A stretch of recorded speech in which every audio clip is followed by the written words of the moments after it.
ለምን አረንጓዴው ጎርፍ ናፈቀን? ኢትዮጵያ በዓለም አደባባይ ላይ ገና የምትታወቅበት አትሌቲክሳችን ለምን እየተዳከመ መጣ? የአትሌቶቻችን የሀገር ፍቅር ወዴት ሄደ? የኢትዮጵያ አትሌቲክስ ፌዴሬሽንስ ችግሩ ምንድን ነው? ለምን የተተኪ አትሌቶች ሁኔታ እጅግ አሳሳቢ ሆነ? በአጠቃላይ የኢትዮጵያ አትሌቲክስ ችግሩ ምንድን ነው? በዚህ ፕሮግራም በነቂስ በደንብ በጥልቀት የምንመለከተው ጉዳይ ነው።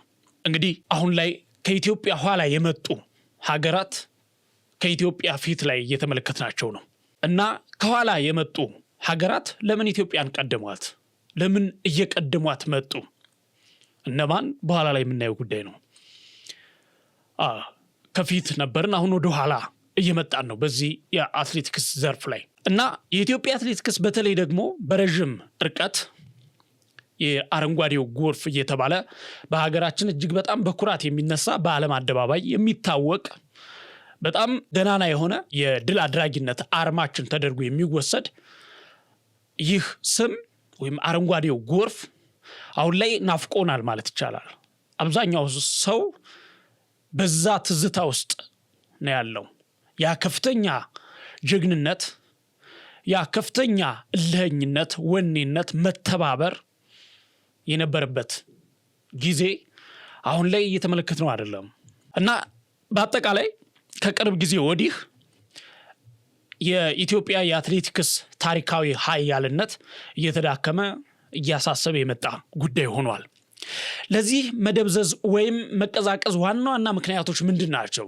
የአስተዳደር መዋቅር መበላሸት፣ የፋይናንስ ማበራታቻዎች ወደ ጎዳና ሩጫ ማዘንበል፣ ከየት ወዴት በደንብ በዝርዝር የምናነሳው ነው። የሳይንሳዊ ስልጠና እንግዲህ አትሌቲክስ ወይም ዘርፉ ሩጫ መሮጥ ብቻ አይደለም፣ በጣም ጥልቅ የሆነ ሳይንስ ያለው ጉዳይ ነው። በሳይንስ የተደገፈ አሁን ላይ በጣም የተራቀቀ የሆነ የመጣ ጉዳይ ነው። ከዚህ በፊት ኢትዮጵያ ገና በምትታወቅበት ዘመን እንደነበረው አይነት በልምድ በወኔ ብቻ የሚሮጥበት ጊዜ አይደለም። አሁን ላይ ብዙ ነገሮች በጣም ጥልቅ የሆነ ሳይንሳዊ ነገር የሚጠይቁ ናቸው። የነሱ አለመሟላት፣ የመሰረተ ልማት ችግር፣ የፌዴሬሽኑ ውስጣዊ መዋቅር ብልሽት፣ የአትሌቶች ምርጫ ችግር፣ በጣም በርካታ ነገሮች አሉ።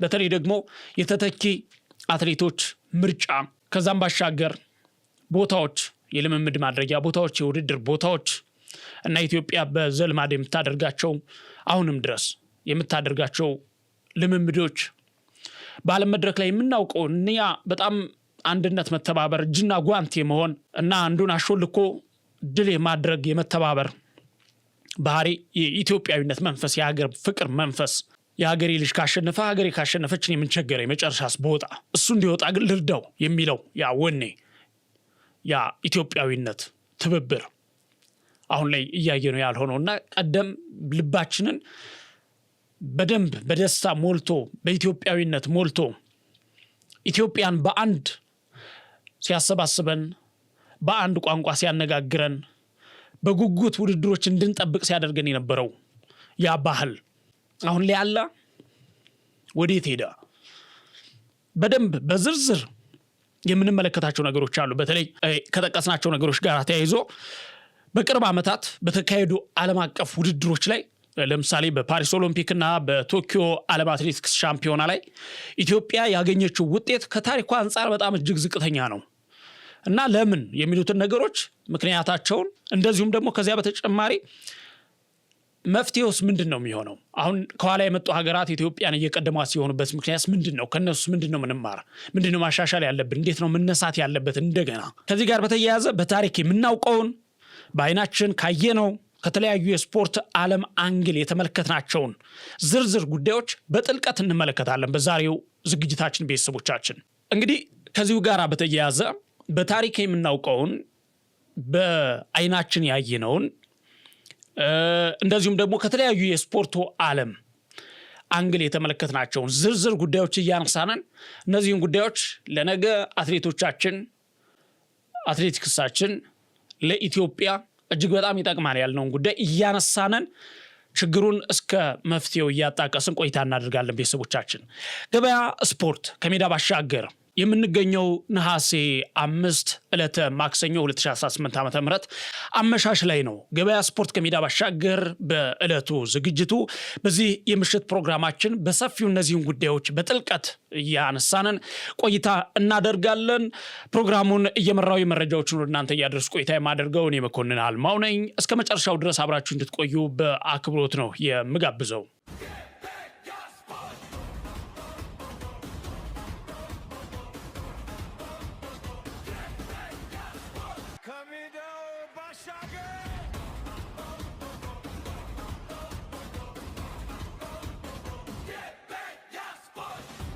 ተመልሰናል ቤተሰቦቻችን። ከመሸጋገሪያ በኋላ ገበያ ስፖርት ከሜዳ ባሻገር የዕለቱን የምሽት ዝግጅታችን ነው እየተከታተላችሁ የምትገኙት።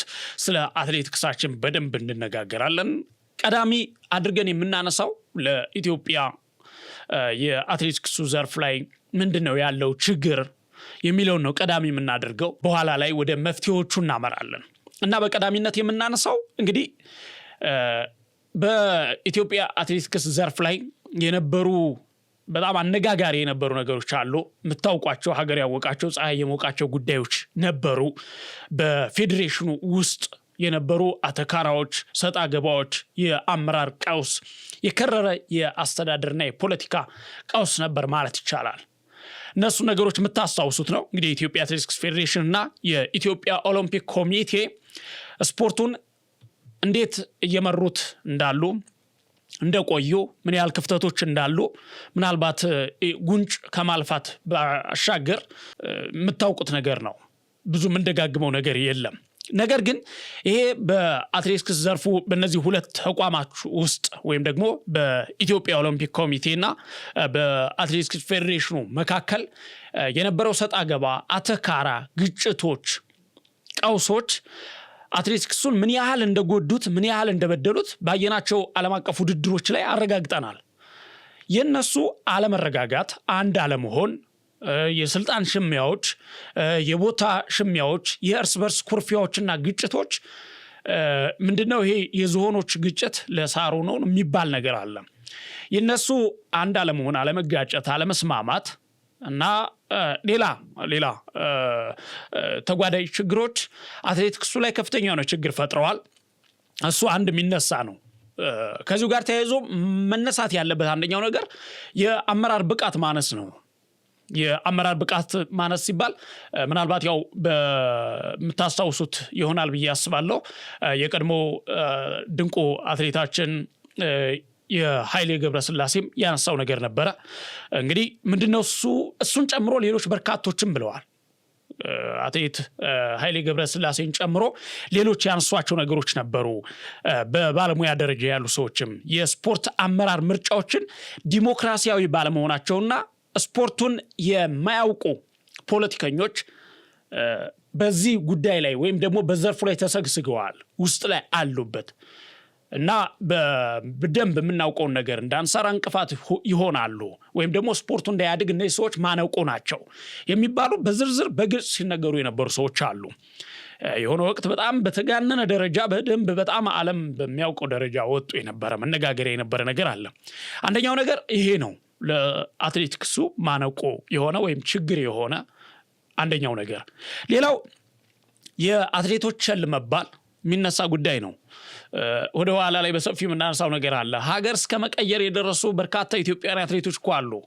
እትብታቸው ኢትዮጵያ ውስጥ ተቀብረው ኢትዮጵያ ውስጥ ተወልደው ኢትዮጵያ ውስጥ አድገው አትሌቲክስ ኢትዮጵያ ውስጥ ተለማምደው አሁን ላይ ለባህር ማዶ ሀገራት እየሮጡ ያሉ በርካታ በዝርዝር ምናልባትም በሌላ ዝግጅት በደንብ የምንመለከተው ጉዳይ ይሆናል። ይሄ የአትሌቶች መባልን ስናነሳ በውድድር ስፍራዎች ላይ አትሌቶች ከፍተኛ እንክብካቤ ሲፈልጉ የፌዴሬሽን ባለስልጣናት ግን ለራሳቸው ጥቅም ምቾት ላይ ትኩረት ማድረግ ስልጣን ላይ ያላቸውን ነገር ትኩረት ማድረግ እነዚህ ነገሮች የአትሌቶችን ፍላጎት አለመሟላት ጋር ተያይዞ ምናልባት በዘርፉ ላይ ያላቸውን እምቅ አቅም በደንብ እንዳያወጡ መኮትኮት ያስፈልጋቸዋልና ያ ነገር እንዳይሆን አንደኛው ችግር ሆኖ የሚነሳ ነው። ለምሳሌ በውድድር ሰዓት የተመለከትነው አለ። በጣም መነጋገሪያ የነበረ በፓሪስ ኦሎምፒክ ወቅት የተመለከትነው ነው።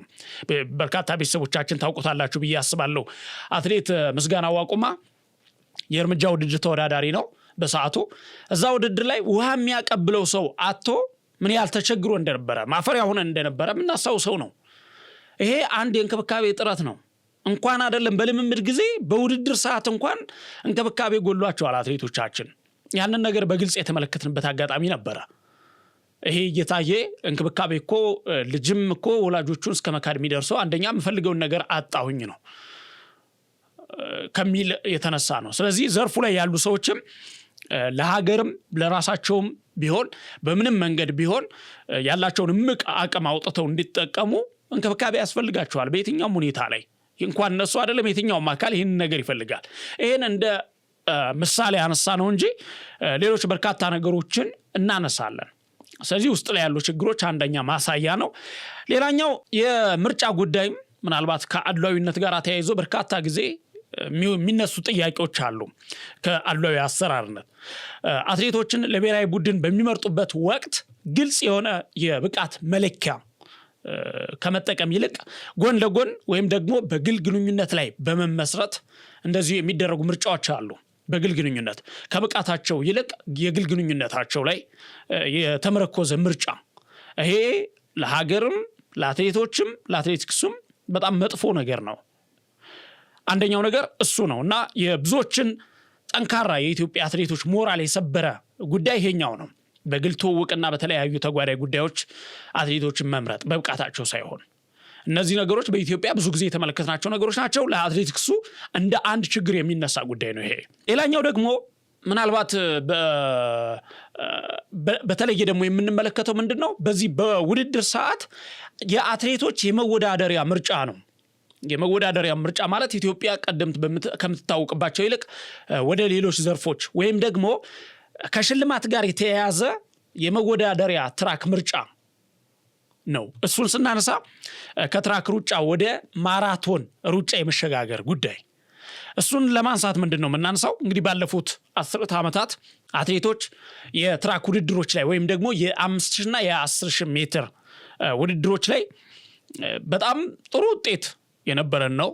ነገር ግን አሁን ከቅርብ ጊዜ ወዲህ ከነዚህ የትራክ ውድድሮች ይልቅ ወደ ማራቶን የመሸጋገር ነገሮችን እየተመለከትን ነው። ለምን የሚለውን ነገር ስናነሳ ከሽልማት ጋር ነው የሚያያዘው። በኋላ ላይ በደንብ የምናነሳውም ነገር ይሆናል ብዬ አስባለሁ። ከሽልማት ጋር የተያያዘ ነው። የአትሌቶች እነዚህን ወደ ከ10000 እና ከ5000 ሜትር ሩጫ ወደ ማራቶን የሚሄድ ጉዳይ ከሚገኘው ገቢ የተነሳ ነው። አሁን በ20 ዓመታቸው ሳይቀር ወጣቶች ወደ ማራቶን እያመሩ ናቸው። ከነዚህ መካከለኛ ርቀትና ከ5000 እንዲሁም ከ10000 ሜትር ወደ ማራቶን የመሄድ ባህሪ የተመለከትን ነው አሁን ከቅርብ ጊዜ ወዲህ። እሱ ከሽልማት ጋር የሚያያዝ ጉዳይ ነው። ምንድነው የሚሰጠው የሽልማት መጠን ልዩነት መኖሩ፣ እሱ አንደኛው በምንታወቅበት ቦታ እንዳንቀጥል ያደረገን እና አትሌቶቻችን ከነዚህ ሜትር ሩጫዎች ወይ ከ5000 እና ከ10000 ሜትር ወደ ማራቶን የመሸሽ ባህሪ ነው። አንደኛው በቦታው ላይ ለምን የነበረንን ታሪክ አጣ ነው ወይም ደግሞ የነበረንን ታዋቂነት ለምን ጠፋ፣ ለምን ሌሎች ተተኩበት የሚለው ጥያቄ ሲነሳ ይሄኛው የሚነሳ ነው። የአትሌቶች ምርጫ አንደኛው እሱ ነው።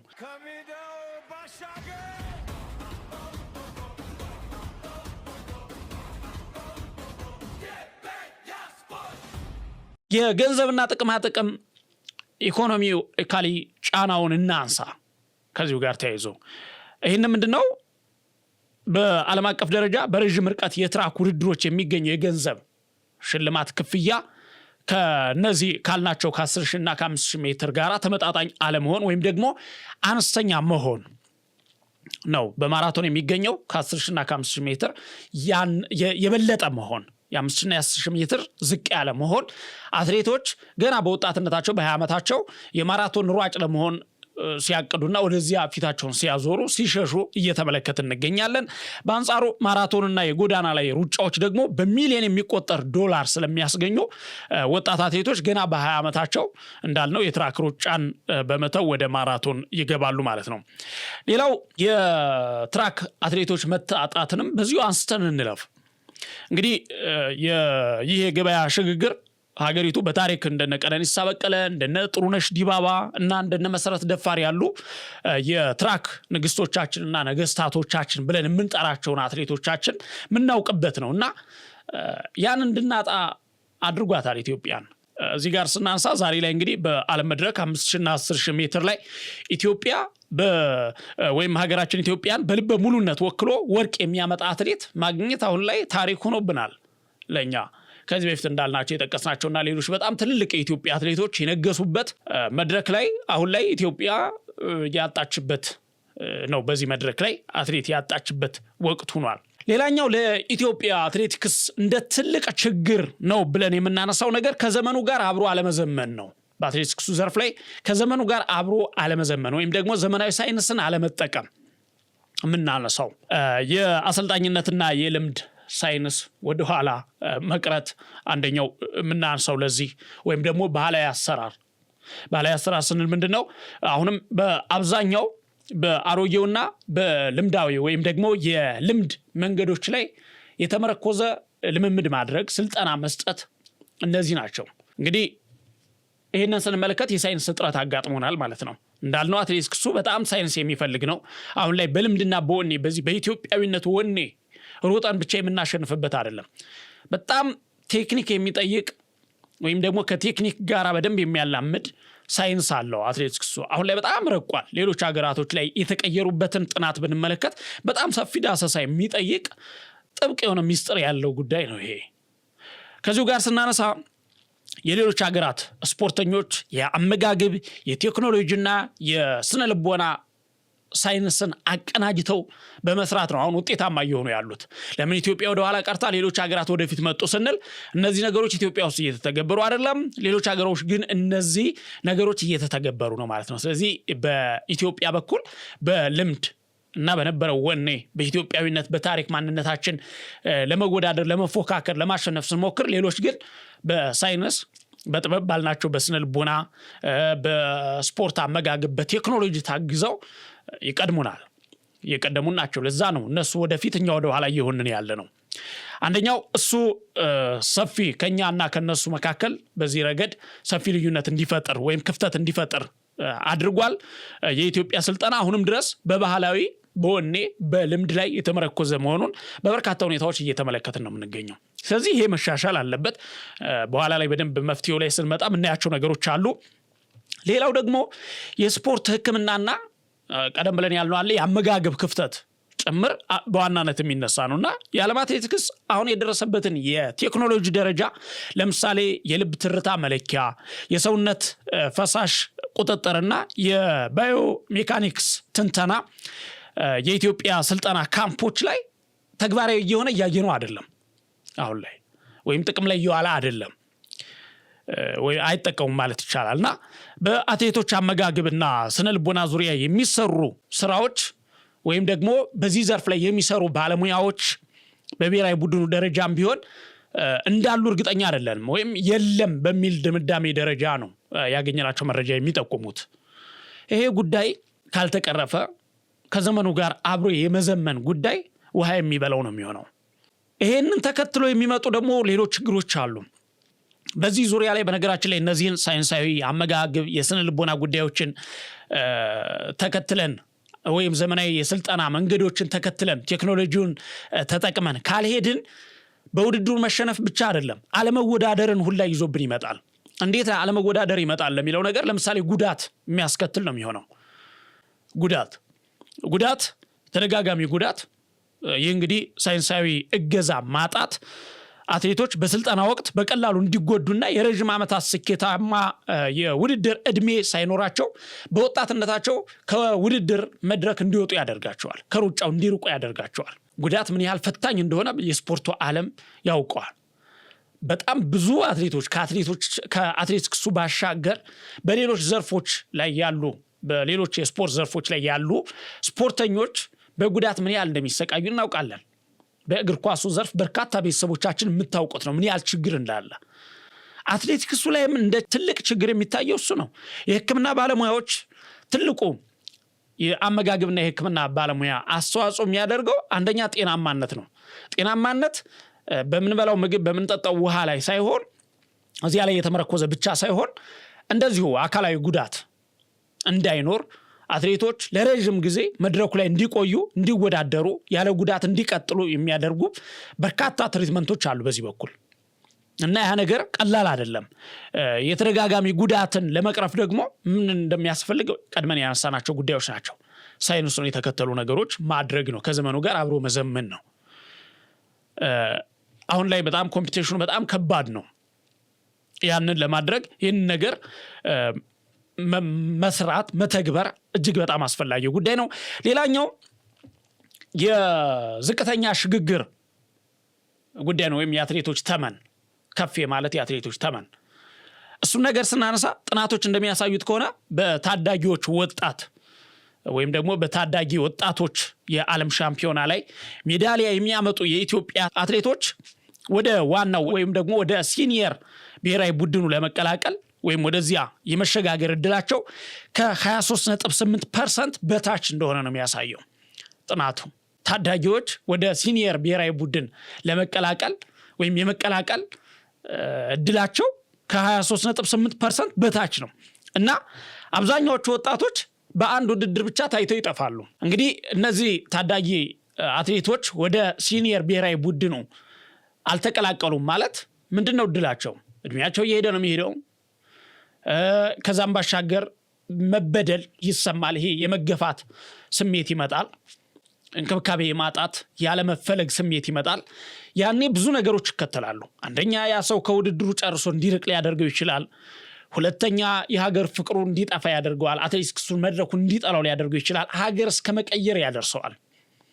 ኢትዮጵያ ውስጥ እድል ካጣው ለሀገሬ ማገልገል ካልቻልኩ ምን ያደርግልኛል ታዲያ ብሎ ሀገር እስከ መቀየር ድረስ ዜግነታቸውን እስከ መቀየር ድረስ የደረሱ አትሌቶቻችን በአይናችን አይተናል። ዛሬ የሚቆጨን ስናያቸው በዓለም መድረክ ላይ በጣም ብዙዎችን ዘረዝራለን። እንዳልናችሁ በሌላ ዝግጅት ላይ ልንመለከተው እንችላለን። ስለዚህ ታዳጊዎችን ካልያዝን ካልተንከባከብን የት ነው የሚደርሰው? ሁሌ በተመሳሳይ አትሌቶች አይደለም።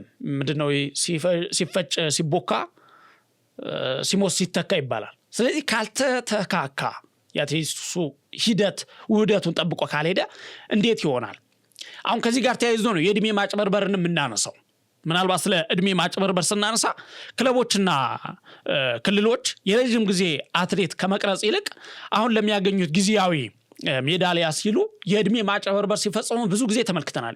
ኢትዮጵያ ብዙ ጊዜ ጉሮሯን የምትያዘው በዚህ ጉዳይ ነው።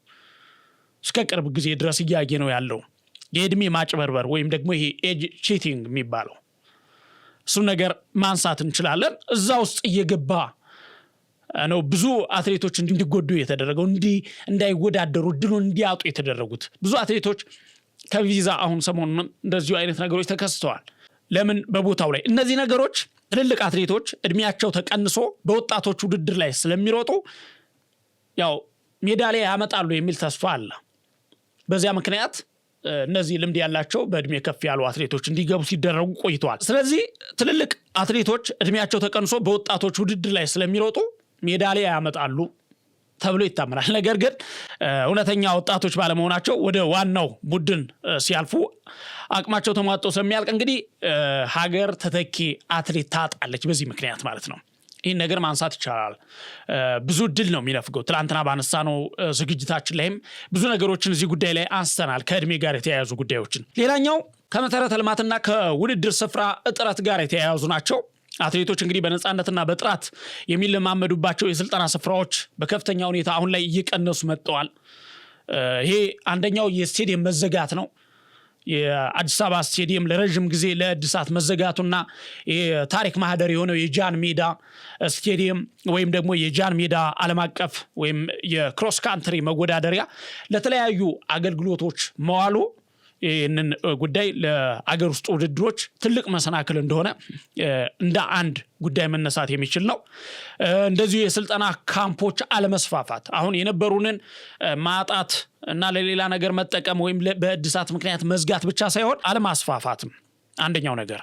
ምክንያቱም በሄድን ቁጥር ይህን ነገር እያሰፋ ነው ካልሄድን እና ያለንን ነገር የምናጠብ ከሆነ ለዘርፉ እጅግ በጣም ትልቅ ማጣት ይሆናል ማለት ነው። እና የስልጠና ካምፖች አለመስፋፋት ለምሳሌ እንደ ኬንያ ያሉ ተፎካካሪ ሀገራት በግልና በመንግስት ብቻ አይደለም በግል ድርጅቶች ወይም በድርጅት የሚደገፉ በመቶዎች የሚቆጠሩ ዘመናዊ የስልጠና ካምፖች ሲገነቡ በኢትዮጵያ ግን አሁንም ስልጠናው በጥቂት የአዲስ አበባ ዙሪያ ቦታዎች እንደ ሱሉልታና ሰንዳፋ ላይ ብቻ የተወሰነ መሆኑ አንደኛው ችግር ነው። ያወጣ ስንል ሌሎች እነ ቦቆጅንም ሌሎችንም አገሮች አካባቢዎች ላይ ማየት እንችላለን። በሰሜኑም በደቡብም በምስራቁም በምዕራቡም በኩል ሌላኛው ግን ምናልባት ከዚሁ ጋር ተያይዞ እንደ ትልቅ ችግር የምናነሳው አንደኛው ነገር የሀገር ውስጥ ፖለቲካና የጦርነት ሁኔታ ነው።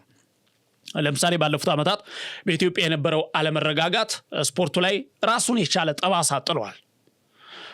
ለምሳሌ ለአትሌቲክሱ ከፍተኛ አስተዋጽኦ ከሚያደርጉ አካባቢዎች መካከል የሰሜኑ የሀገሪቱ ክፍል በትግራይና አካባቢው የነበረው ጦርነት ያለፈው ዓመታት በአማራ ክልልም ያለው ሁኔታ እንደዚሁ በርካታ አትሌቶቻችን እንዳይወጡ ወይም ደግሞ በስፖርቱ ላይ ራሱን የቻለ መጥፎ ጫና ፈጥሯል ወይም መጥፎ አስተዋጽኦ አበርክቷል ወይም አሻራ አሳርፏል ብሎ ማንሳት ይቻላል።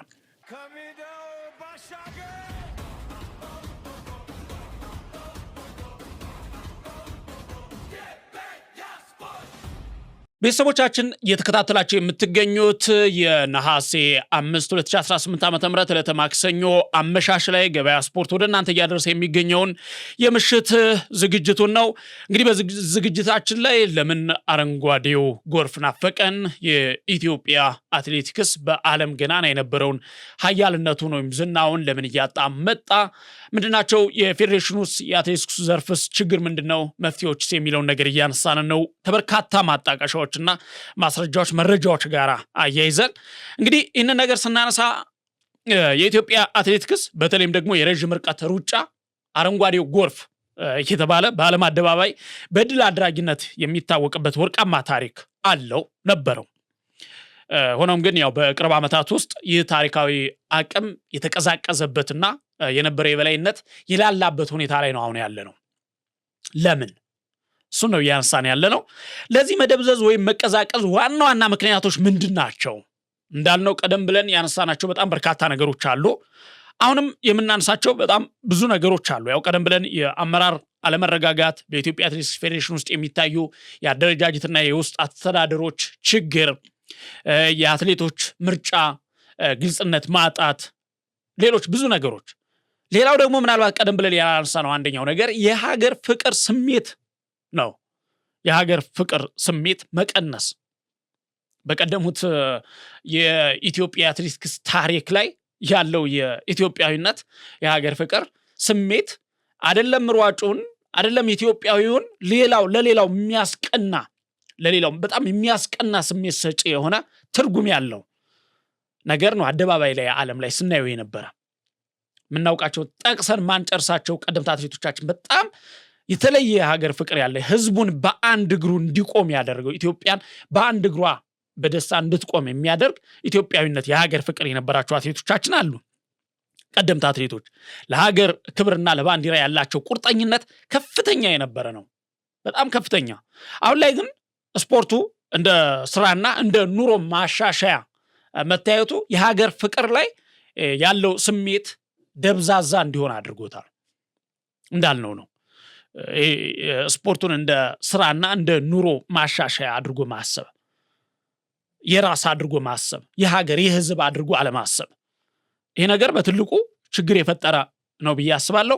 በቅርቡ ያው እርስ በርስ እየተጓተቱ ሲወድቁ ያየናቸው አትሌቶች አሉ። ይሄ ማለት ለሀገር ሳይሆን እኔ ወድቄ የሀገሬ ልጅ ቢወጣ ለሀገር ፍቅር ትልቁ ማሳያ ነው። ነገር ግን በስህተት የተፈጠረ መደናቀፊያ ሆን ተብሎ ወደ ሌላ ነገር ሲገባ ያየንበት በጣም አሳፋሪ ነገር ነበረ። እሱ ብቻ አይደለም፣ ሆን ተብሎ የተሰራውን ብቻ አይደለም።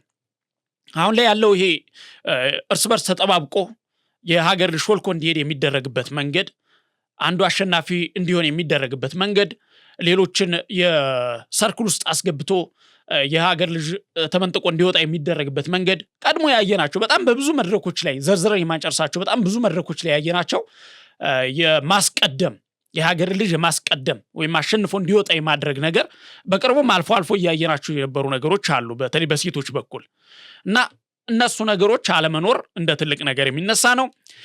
ሌላው በታችኛው መዋቅር ላይ አለመስራት ቀደም ብለን አንስተነዋል። ያው የእድል አለማግኘት፣ የማለፍ እድላቸው ዝቅተኛ መሆን፣ ወደ ሲኒየር የመቀላቀል ታዳጊዎች እና ያ ነገር እንደ አንድ ነገር የሚነሳ ነው። በታችኛው መዋቅር ወይም ታዳጊዎች ላይ ኢንቨስት አለማድረግ እሱ በጣም አሳሳቢና አስጨናቂ ጉዳይ ነው። በጣም አዳዲስ አትሌቶች የሚፈጠሩባቸው መንገድ ክፍት መሆን አለባቸው፣ በጣም ሰፊ መሆን አለባቸው እና የገጠር አካባቢዎች ለምሳሌ እንደ በቆጅ የስፖርት ማዕከላት በትኩረት አለመታየታቸውና በደንብ እንዲሳፉ አለመደረጋቸው እንደ አንድ ነገር የሚነሳ ነውና ተተኪ መዘጋጀት አለበት። በቃ የወጣቶችና የታዳጊዎች ውድድሮችን በስፋትና በጥራት ባለማካሄዳቸው አዳዲስ ኮከቦች በቀላሉ መተካት እንዲተኩ አለማድረግ፣ የትምህርት ቤት ውድድሮች አለመኖር ባለፉት ዓመታት ለምሳሌ የዩኒቨርሲቲ 2008 ላይ የተቋረጠው በዚህ ዓመት ነው መካሄድ የጀመረው የዩኒቨርሲቲ ፌስቲቫል ውድድሮች። እኔ 2008 ላይ ለዝግጅት እያደረግን ከዚያ በኋላ ተዘጋ ቀረ። በዚህ ዓመት ነው የተጀመረው ከ10 ዓመት በኋላ ማለት ነው። እንደዚህ አይነት የዩኒቨርሲቲ ውድድሮች፣ የወጣቶች ውድድር፣ እንደ የታዳጊዎች ውድድር ከሌለ በሀገራችን ታዳጊ ስፖርተኞችን የማግኘት እድላችን አይኖርም፣ የጠበበ ይሆናል። ስለዚህ እነዚህ ነገሮች በሌሎች ሀገሮች እንድንቀደም ያደርገናል። ሌሎች ሀገሮች እንዴት እየሰሩ ነው ብለን ስናነሳ ለምሳሌ የኬንያና ዩጋንዳ መበርታትን ማንሳት እንችላለን። እንደ ኬንያና ዩጋንዳ ያሉ ተቀናቃኞቻችን የኢትዮጵያን የሩጫ ስልት አጥንተው በዘመናዊ ቴክኖሎጂ ታግዘውና የተሻለ በጀት መድበው ጠንክረው እየሰሩ ናቸው። በጣም ጠንክረው እየመጡ ናቸው። ቀርበዋል። ለዚያ አሁን ከፊታችን ናቸው፣ እየመጡ ናቸው። ምናልባት ሰሞኑን በታዳጊዎች ላይ ከነሱ በፊት ከኬንያ ቀጥለን ሁለተኛ የወጣንበትን አንድ ከ20 ዓመት በታች ማለት ነው እሱም ማንሳት እንችላለን። የኦሪገን ውድድር በአሜሪካ የተጠናቀቀው ኢትዮጵያ ከኬንያ ቀጥላ ሁለተኛ የወጣችበት ትላንት በሰፊ ያነሳ ነው ጉዳይ። ይሄ ጉዳይ የኬንያና ዩጋንዳ አትሌቶች በጥናትና በቴክኖሎጂ እንዲሁም በበጀት ታግዘው እንዴት የኢትዮጵያን የበላይነት እንደተጋሩት በርካታ ነገሮችን ማንሳት እንችላለን። ብዙ ነገሮችን ለምሳሌ የኢትዮጵያን የሩጫ ስልት አጥንቶ መስበር አንደኛው ነገር። የመጨረሻ ዙር ፍጥነት አለ አይደለ? ኢትዮጵያ የምትታወቅበት ድል አድራጊ አትሌቶች የሚታወቁበት መጨረሻ ላይ የሚፈተለኩበት መንገድ እሱን ነገር ማንሳት እንችላለን። ማርሽና ማርሽ ቀያሪውን ጨምሮ የምናነሳ ብዙ ነገሮች እሱንም ሰርቶ ነበር ገበያ ስፖርትና እንግዲህ የኢትዮጵያ አትሌቶች እንደ ኃይሌ ገብረስላሴ፣ ቀነኒሳ በቀለና ጥሩነሽ ዲባባ ውድድሩን በቀስታ አስጀምረው በመጨረሻዎቹ 400 ሜትር ላይ በሚገርም ፍጥነት የማሸነፍ ልምድ እንግዲህ ልባችን ወጣ እስክትሄድ በደስታ የሚያስፈነጥዙን የሚያስፈነድቁን በርካታ አትሌቶች ነበሩን። አሁንም እያየናቸው ያሉ አሉ፣ ግን እንደነበረው አይደለም እንዳልነው ከራሳችን ጋር ስናነሳ ይህንን ጉዳይ ሌሎች ሀገሮች ላይ እናንሳ። ለምሳሌ በኬንያና የዩጋንዳ ስልት ሆኗል። አሁን ላይ እንደ ቼፕቴጌ ወይም ጆሹዋ ቼፕቴጌ እና ያኮብ ኪፕሊሞ ያሉ የዩጋንዳ አትሌቶች አሁን ላይ ፍጥነት ለመስበር ውድድሩ ገና ሳይጀመር ከመጀመሪያው ዙር ጀምሮ ፍጥነቱን እጅግ በጣም ከፍተኛ በማድረግ አትሌቶችን ለመጨረሻው ዙር የሚሆን ጉልበት እንዳይኖራቸው የማድረግ ስልት አንደኛው ነገር እና ረጅም ጊዜ በጀትና የመሰረተ ልማት ኢንቨስት አሁን ለምሳሌ የዩጋንዳ ከፍተኛ የመንግስት ትኩረት ለኢትዮጵያ አሁን ትልቅ አስተምሮት ይሆናል ብለን የምናስበው የዩጋንዳ መንግስት ለአትሌቲክሱ ልዩ በጀት በመመደብ በከፍተኛ ከፍታ ላይ የሚገኘውን እንግዲህ የካፕቾርዋ ብሔራዊ የስልጠና ማዕከልን ገንብቷል። በጣም ዓለም መነጋገሪያ ያደረገው ማዕከል ነው። ይሄ ማዕከል እንደ ቀላል የሚታይ አይደለም እና ይህ ማዕከል አትሌቶቻቸው ከሀገር ሳይወጡ እጅግ በጣም ዘመናዊ ስልጠና እንዲያገኙ አድርጓል። ኢትዮጵያስ የሚለውን ስናይ ከነበረው ከቀድሞ ምን የተሻሻለ ነገር አለ ስንል ጥያቄ ምልክት የምናስቀምጠው ነው። ሌላው የኬንያ የቢዝነስ ሞዴል ነው። ኬንያ እንግዲህ ስፖርቱን እንደ ትልቅ ኢንዱስትሪ ነው የምታየው። ይሄ የሀገር ውስጥ ብራንዶች፣ የውጭ ስፖንሰሮችና መንግስት አንድ ላይ በጋራ በመሆን ለአትሌቶች የስልጠና ካምፖች ወይም ደግሞ ትሬኒንግ ካምፕስ ሰፊ በጀት መድበው በደንብ የሚሰሩ ናቸው። በበርካታ መንገድ ያየነው ነው ያ።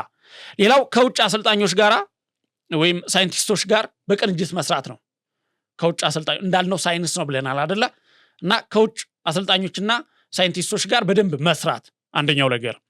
የአውሮፓ ስልጠና ሳይንስን መቅሰም ኬንያና ዩጋንዳ እንግዲህ ከአውሮፓና ከአሜሪካ ምርጥ የስፖርት ሳይንቲስቶች ወይም ደግሞ ፊዚዮቴራፒስቶችና አሰልጣኞች ጋር በቅርብ ይሰራሉ። የአትሌቶቻቸውን የደም ዝውውር፣ የኦክስጅን መጠንና የጡንቻ ጥንካሬ በየቀኑ በላቦራቶሪ በመፈተሽ ስልጠናቸውን በምሁራዊ መንገድ ይቀርጻሉ። ኢትዮጵያ ግን አሁንም በአብዛኛው በሀገር ውስጥ ልምዳዊ አሰልጣኞች ላይ ብቻ ያው ትመካለች። በጣም ትልቅ አሰልጣኞች ኢትዮጵያ አሏት። እነዚያ ነገሮች ቢታከሉበት ምን ሊሆን ይችላል የሚለው ነው እንጂ ኢትዮጵያ በእርግጠኝነት ምን ጠቅሳቸው በጣም ብዙ አሰልጣኞች አሏት። ለነሱ ክብር አለን። ግን ደግሞ እነዚህ ነገሮች ቢታከሉበት የሚል ነው። የካምፕ አስተዳደር በኬንያ በተለይ ደግሞ በኢታን ያሉ የስልጠና ካምፖች የሚተዳደሩት በኦሎምፒክ ተሸላሚዎችና በዓለም አቀፍ ኤጀንሲዎች ለምሳሌ እንደ ኒውላንድ ስፖርትስ ማይንድ ያሉ የደች እና የባህሬን ኩባንያዎችን የሚተዳደሩትና በባለሙያው መታቀፍ በባለሙያ መመራት ምን ያህል አስተዋጽኦ እንዳለው ማንሳት ይቻላል። ሌላው ቀጣይነት ያለው ድጋፍ ማድረግ ነው። እነዚህ ድርጅቶች እንግዲህ ለአትሌቶቹ ምርጥ የመሮጫ ጫማዎችን፣ የሕክምና ድጋፎችንና የውጭ ሀገር ውድድር እድሎችን በስፋት ያመቻቻሉ። ዘመናዊነት ቅድም ምናልባት ሳናንሳ ያለፍነው ነገር መሮጫ ጫማ ሳይቀር አሁን ላይ የመጡ ጫማዎች አሉ። በዓለም አቀፍ ደረጃ ሌሎች አትሌቶች ውጤታማ የሚሆኑባቸው ለመሮጥ ምቹ የሆኑ የሚያስፈነጥሩ ጫማዎች እንትኑ በሚፈቅደው ደረጃ ሀጉ በሚፈቅደው ደረጃ እና ዘላቂ መፍትሄ ማስቀመጥ አለብን። አሁን እነዚህ ችግሮች ካሉ ዘላቂ መፍትሄዎች ምንድን ናቸው? አሁን ኢትዮጵያስ የአትሌቲክሱን የቀድሞ ግርማዋን ለመመለስ ምን ማድረግ አለባት? እንደው ባጭሩ ዝም ብለን ጠቆም አድርገን ለማለፍ ያክል ስልጠናውን በሳይንስ ማዘመን የመጀመሪያው ነገር ነው። ስልጠናውን ከውጭ ሀገር ምርጥ የስፖርት ሳይንቲስቶች፣ የአመጋገብ ባለሙያዎችና የፊዚዮቴራፒ ባለሙያዎች ጋር በቅንጅት መስራትና አዳዲስ የጫማ ቴክኖሎጂዎችን በስፋት መጠቀም እንደ አንድ መፍትሄ ሊሆን ይችላል። ሌላው የታችኛው መዋቅር እንዲጠናከር ማድረግ ነው።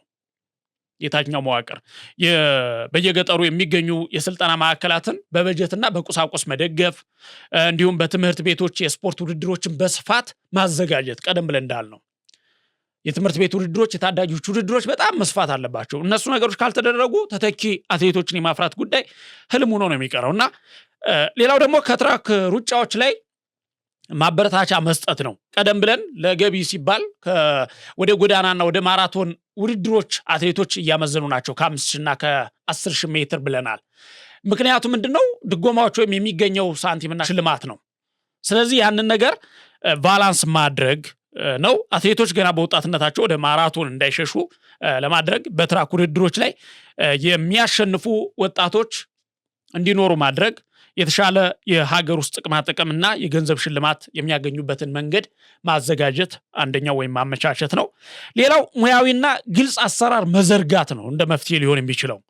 የፌዴሬሽኑን አመራር ከፖለቲካ ጣልቃ ግብነት ነፃ ማድረግና ለዓለም አቀፍ ውድድሮች የሚመረጡ አትሌቶችን በግልጽ ብቃትና ስኬት ላይ ብቻ ተመርኩዞ መምረጥ ነው። ሌሎች እንዳያኮርፉ ሀገር ዜግነት እስከ መቀየር ድረስ እንዳይደርሱ የሚያደርግ በጣም ትልቁ ነገር አንደኛው እሱ ነው። ስለዚህ ግልጽ የሆነ አሰራር ማድረግ ነው። የዛኔ የሀገር ፍቅሩም ይኖራል። አለመሰላቸቱ፣ አለማቋረጡ፣ አለመድከሙ፣ ተስፋ አለመቁረጡ ይመጣል። የመበርታቱ እና ፍትሃዊ የሆነ ነገር ሲኖር ሁልጊዜም ፍትህ ነው። ፍትህ ያለው ነገር፣ ግልጽ የሆነ ነገር ግልጽ ነው።